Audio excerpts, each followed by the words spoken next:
Imagine this. You've got $500 a month you want to invest. You open a popular app, you buy what everyone else is buying. Maybe the S&P 500, Tesla, or some big bank stocks. You're playing the game. But then a friend asks you a simple question. Do you actually know what your money is doing inside that company? For a lot of high-earning Americans, that question is a wake-up call. They realize they want their wealth to grow, but not at the expense of their personal values. If you've ever felt that conflict, the desire to build wealth without compromising your principles, stay right here. My name is Your Name, and on this channel, we break down complex money topics into simple, ethical strategies that actually work in the real world.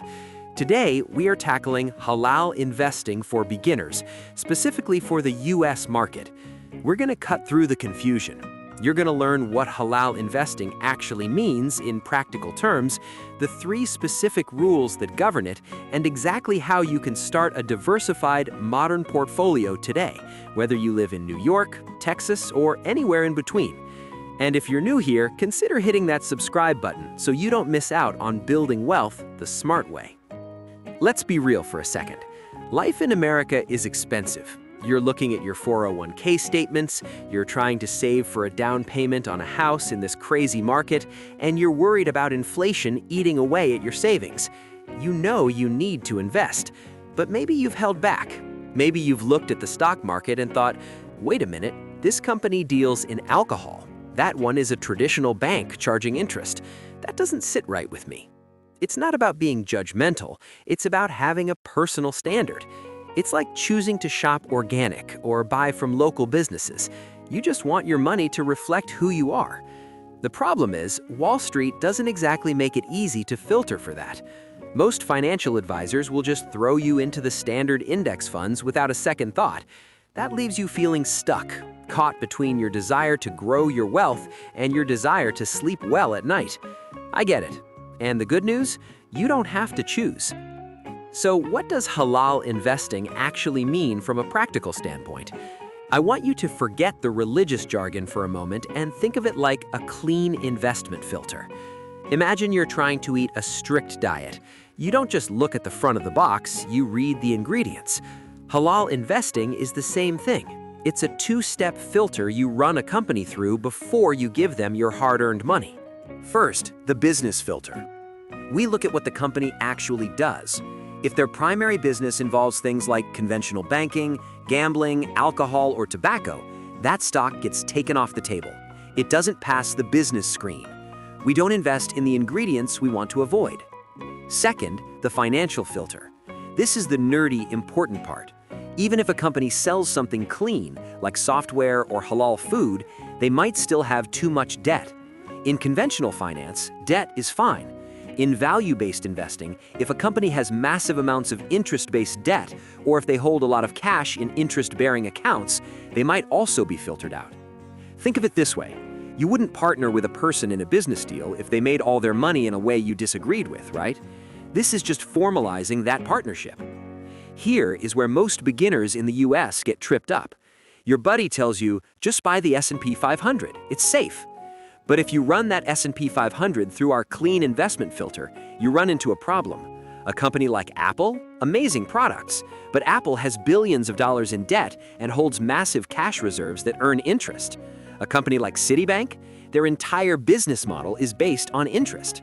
So does that mean you can't invest? Absolutely not. It just means you need a different map. We need to build a portfolio using companies that pass the test. This is where the concept of Sharia-compliant ETFs comes into play. ETFs are baskets of stocks. A halal ETF is a basket that has already been pre-filtered by experts. They've done the math on the debt ratios and removed the companies that don't belong. For example, in the US market, you have funds that track indexes like the S&P 500, but exclude the companies that don't meet the criteria. So instead of owning 500 companies, you might own 200 or 300, but you own them with a clean conscience. Now let's talk about the biggest American dream, homeownership. This is usually where people hit a wall. The standard advice is get a 30-year mortgage, but a conventional mortgage involves paying interest, which is a major issue for this investing style. So what are the options here in the US? This is where we need to be creative. Option 1, rent. There's nothing wrong with renting. Sometimes renting and investing the difference in a halal ETF portfolio actually puts you ahead financially, especially in high-cost cities like San Francisco or New York. Option 2, Islamic financing. There are now specialized firms in the US that offer Sharia-compliant home financing. Instead of lending you money with interest, they use structures like co-ownership or lease to own. They buy the house with you, and you pay rent to buy out their share over time. It's a different structure for the same result. You end up owning the home. It's not available everywhere yet, but the market is growing fast in places like Texas, Illinois, and Virginia. Here's something that might surprise you. A lot of people think halal investing means you can't take risks or you're limited to tiny companies. That's the exact opposite of the truth. In fact, because of the financial filter we talked about, the part where we avoid companies drowning in debt, halal portfolios actually tend to be more resilient during economic downturns. When interest rates go up, companies with less debt are actually safer bets. So this isn't just about feeling good. It's a legitimate, academically sound investment strategy that focuses on asset-backed, tangible businesses. It's actually a very conservative, intelligent way to invest, period. All right, let's move from theory to action. Here is your 3-step roadmap to start halal investing today if you live in the US. Step 1, open the right account. You need a brokerage account. If you have a 401k at work, you might not be able to pick individual stocks easily. If you're investing on your own, open an account at a major broker like Fidelity, Charles Schwab, or Vanguard. They are established, trustworthy, and give you access to the ETFs you need. Step 2, pick your core holding. This is the engine of your portfolio. Look for a US-listed ETF that tracks a broad halal index. For a diversified US stock fund, you might look at tickers like SPUS or HLAL. For international exposure, you might look at SPSK. Please remember, I am not recommending these specifically.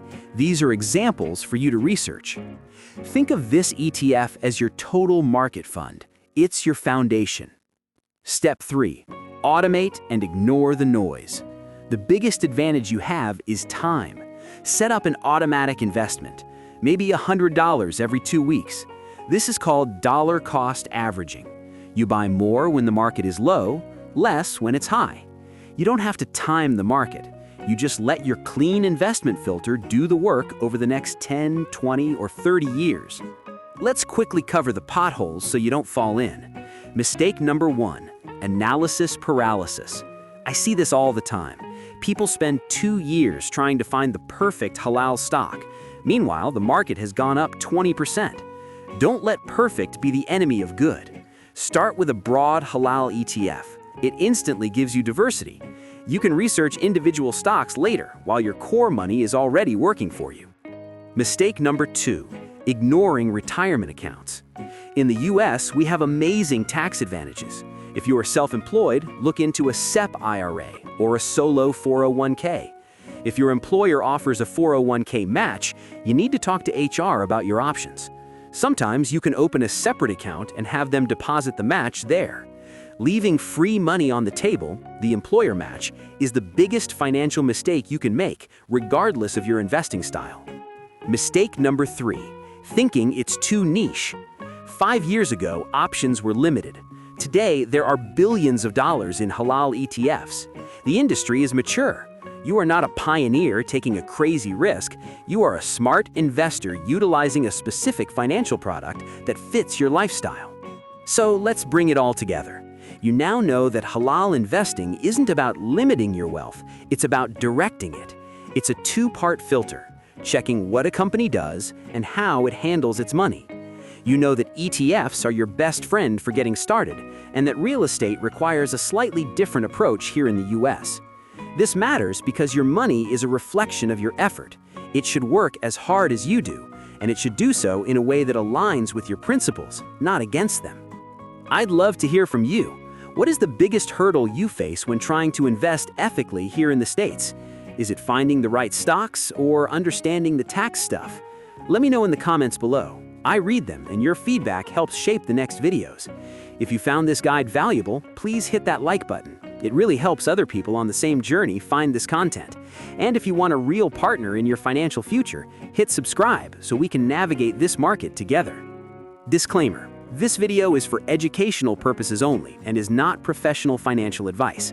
Always consult a qualified expert before making decisions regarding your personal finances or investments.